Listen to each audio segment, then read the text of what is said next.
আবার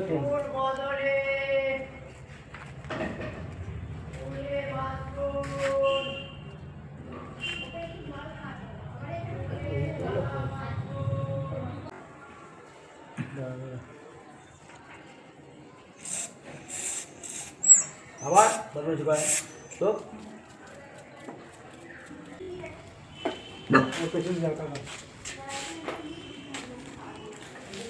আজকে তো আপনি আমাকে ডেকেছিলেন। হ্যাঁ ডেকেছিলাম। আপনার অনেক ফেসবুক ইয়ে সব দেখার পর আমার মনে হলো যে একবার আমির ভাইয়ের সঙ্গে আমার যোগাযোগ করা দরকার। আমি গত 4-5 দিন আগে আমি আমির ভাইয়ের সঙ্গে যোগাযোগ করি।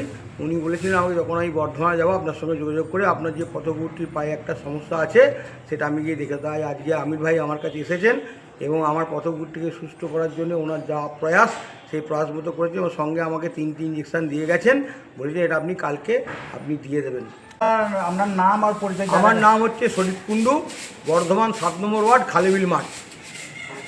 আজকে আমি এসেছি পূর্ব বর্ধমান টাউনে।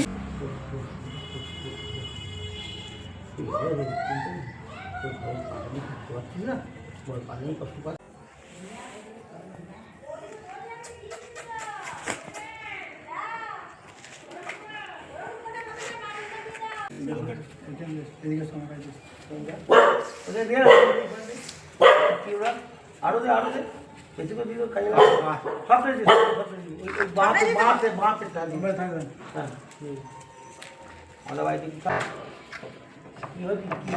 লালি বিনা পানি খেলে দিল কি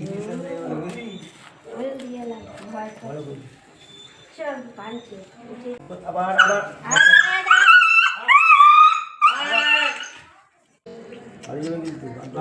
না ধরেন হট হট হট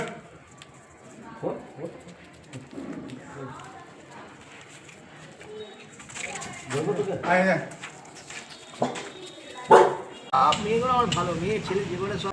এই অবলা প্রাণীর প্রতি ভালোবাসাটা কীভাবে? এটা দেখুন, প্রথম কথা বলি, লকডাউন যখন শুরু হলো আমি দেখলাম এই পথগুলো না খেতে পেটের জ্বালায় চারিদিকে ছটফট করছে। সেই দিন থেকে আমি ওদিন খাওয়াতে শুরু করলাম। তারপর থেকে আমার মনে একটা জায়গা চলে এলো, না এদেরই সেবা করব, মানুষের সেবা করবো। মানুষ হচ্ছে বেঈমান, মানুষের সেবা করবো না, পথগুলোর সেবা করব।